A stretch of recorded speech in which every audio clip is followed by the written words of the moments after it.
Olá, pessoal, tudo bem com vocês? Paz do Senhor.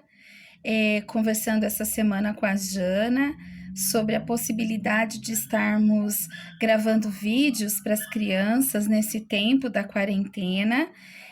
Surgiu a ideia de estar trazendo para vocês uma mensagem, né? Algumas dicas, algumas coisas mais práticas para que a gente possa estar se soltando, contando histórias de uma forma mais lúdica, de algum modo que facilite, né? E que aquele que tem vergonha perca essa vergonha, né? Eu sou professora e só para vocês me conhecerem um pouco, já tenho um trabalho, tanto no meu trabalho quanto nas redes sociais de contação de história. E no começo foi bem difícil, tinha muita vergonha, não que agora não tenho mais, ainda tenho sim.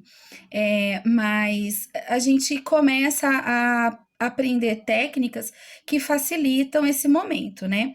Então, eu vou trazer 5 dicas assim bem práticas pra gente e que eu acho que vai ajudar bastante vocês. A primeira dica eu anotei aqui, então eu vou tá dando uma olhadinha. A primeira dica é que a gente precisa estudar, estudar, estudar. Então, você sempre precisa estudar aquela lição que você vai estar contando para a criança. Então, se você vai estar contando a história de Davi, você precisa saber tudo daquela história de Davi. Então, você precisa saber aonde aconteceu a história de Davi, como aconteceu a história de Davi, o que tinha em volta, quais eram os detalhes daquele momento. Outra coisa, a gente precisa, nesse momento da contação, somos nós os responsáveis por melhorar a palavra que está sendo falada lá no texto bíblico. Então, a gente vai trabalhar mais com significados. Então, o que é a funda, por exemplo, na história de Davi? Então, eu preciso transformar a minha linguagem numa linguagem mais fácil para a criança, para ela poder entender. Então, por isso, o motivo de estudar. Eu não posso simplesmente vir contar uma história do jeito que eu ouvi algum dia. Não, eu preciso ter uma fundamentação, certo? A segunda dica. E outra coisa importante que eu anotei aqui. Por que eu preciso ter essa fundamentação? Para que eu não saia fora do texto bíblico, tá? Uma outra coisa muito importante é que eu conte com as minhas palavras. Eu não posso ficar lendo, não posso ler o texto bíblico. Por isso que eu preciso estudar, decorar, memorizar aquela história, para depois eu estar contando para as crianças de uma forma que aquilo flua, que as pessoas não fiquem achando que eu estou insegura, que eu não sei aquela história, certo? Ponto 2. A gente precisa ter um objetivo. Qual é o seu objetivo? Que objetivo você quer atingir? Eu quero que aquela criança, ao longo da semana, aprenda a orar. Então, você vai trabalhar uma história em cima disso e com esse objetivo. Nunca sem nenhum objetivo, certo?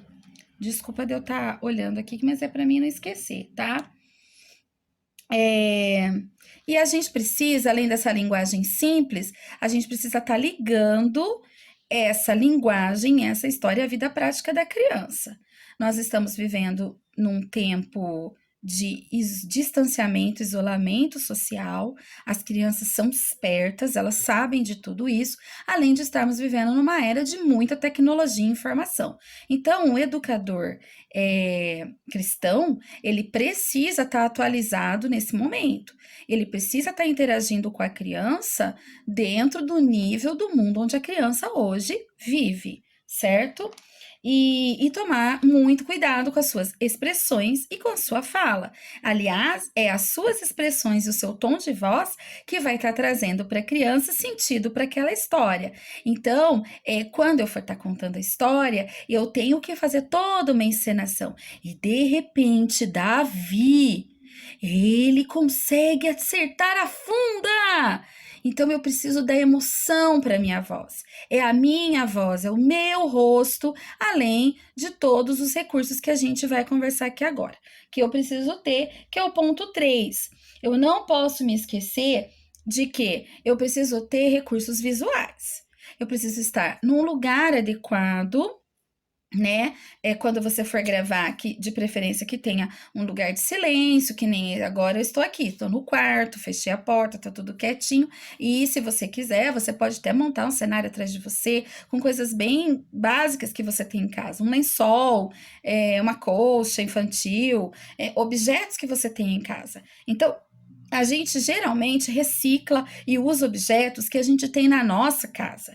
A gente usa muito a questão da criatividade mesmo e de utilizar objetos que você já tem, para que a gente não fique dispensando algum valor financeiro em relação a isso. Alguma coisa ou outra a gente sempre acaba comprando. Nas dicas que hoje de manhã eu tinha passado as imagens para vocês, que eu passei aí para Jana, são coisas que a gente pode fazer com papel com folha de sulfite. E o legal, por exemplo, eu tenho o Pedro em casa. Eu posso estar tirando essas imagens lá na internet, imprimindo na impressora, chamo o Pedro para me ajudar a pintar. De repente, você tem o dom e o talento de desenhar. Eu já não tenho esse dom e esse talento de desenhar, mas eu vou imprimir essas imagens em papel, aí você faz a colagem, a montagem, para você ter um recurso para contar a história. Uma caixa de sapato, ela pode virar uma caixa da onde vão sair os personagens, né? Você enfeita essa caixa, cola papel picado, cola tecido, aquilo que você tem na sua casa. E a criança, ela sempre fica na expectativa. A criança, ela é curiosa, ela sempre acha que vai ter algo novo. E você precisa alimentar isso na hora que você está gravando seu vídeo e falando isso para a criança. E a criança também, ela tem um tempo de atenção. Aqueles que estão na turma do berçário, o tempo de atenção do bebê é de 10 minutos, 5 minutos. O tempo de atenção da turminha do maternal, que se eu não me engano na divisão das salas é de 3 a 6 anos, eles têm um tempinho um pouco maior, de 15 minutos para ouvir história. O primário, 20 minutos, 25 minutos. E os juniores já conseguem segurar um pouco mais. A importância de eu estar falando isso é também para você estar adequando a sua fala. Eu não vou falar com o junior do mesmo jeito que eu falo com os bebês lá no berçário, certo? É, e aquilo que eu tinha falado do objetivo, vou retomar um pouquinho. Eu preciso sempre estar ligada à parte prática da lição, né? A criança, eu contei para ela uma história baseada.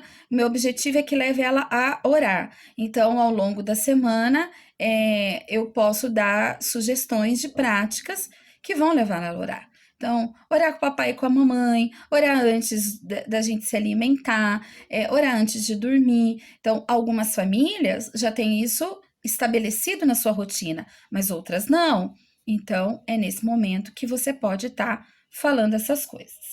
É,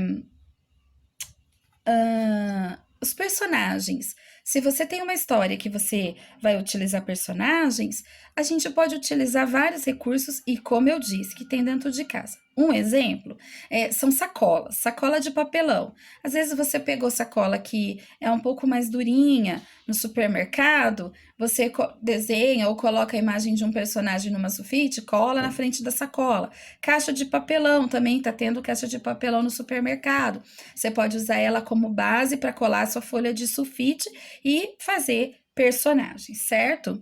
E nesse momento você pode estar trabalhando com eles, personagens grandes, personagens pequenos, e assim vai. Outra coisa, outra dica, quarta dica essa já, sempre tenha músicas. As suas histórias precisam ter músicas, ou músicas antes de começar, ou música no meio, ou música no final.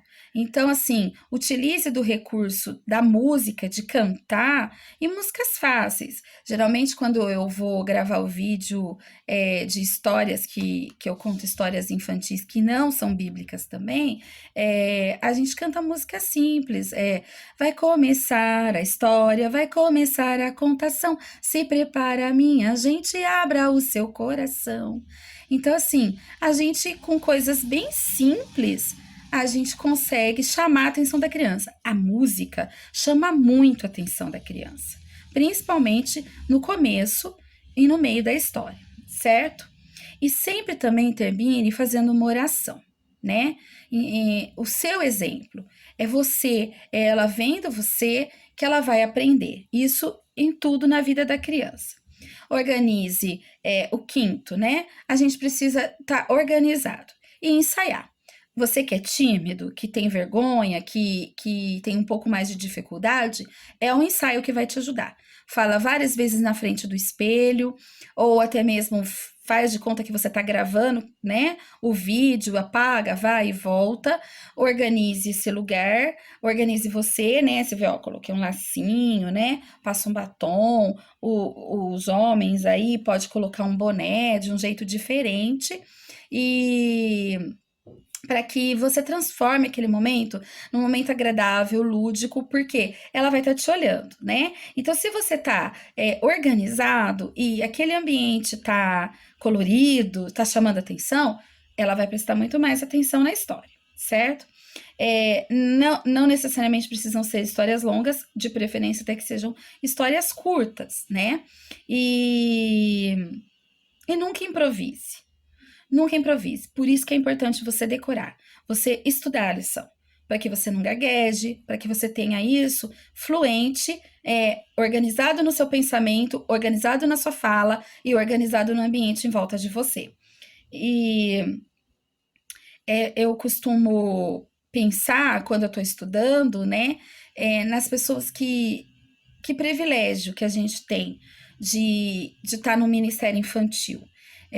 Eu sou professora, como eu disse, são 28 anos lecionando e sempre para crianças ou da educação infantil ou de primeira a quarta. Então, assim, é cansativo como profissão? Por muitas vezes é.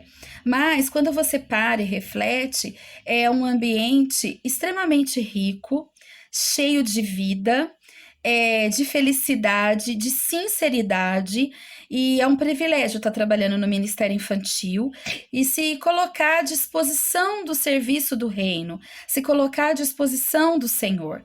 Então, assim, eu desejo que vocês se coloquem à disposição do Senhor. É um desafio.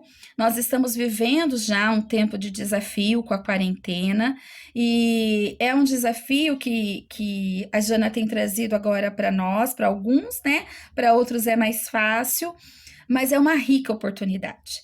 Nós vamos estar entrando não só na casa das crianças da nossa igreja, mas em outras casas de crianças que nunca ouviram o Evangelho, que nunca ouviram falar do amor de Deus. E então eu desejo que o Senhor te use como instrumento, tenha sabedoria, busque isso do alto em oração, consagração, né? E eu coloquei aqui que é o Senhor que nos capacita, é Ele que nos dá recursos, é Ele que nos dá criatividade, e é muito legal quando começa a fluir. E com certeza nós vamos colher muitos frutos, não só para a igreja Família da Fé de Paulínia, é independente disso, não para Janaína, pastor Eliel, pastor Tiago, nós vamos colher frutos para o reino. E nós estamos no momento certo, na hora certa, no lugar certo, fazendo o que há de melhor, usando a tecnologia que nos foi dada em favor do reino. Um beijo para vocês, espero que eu possa ter ajudado. Até mais!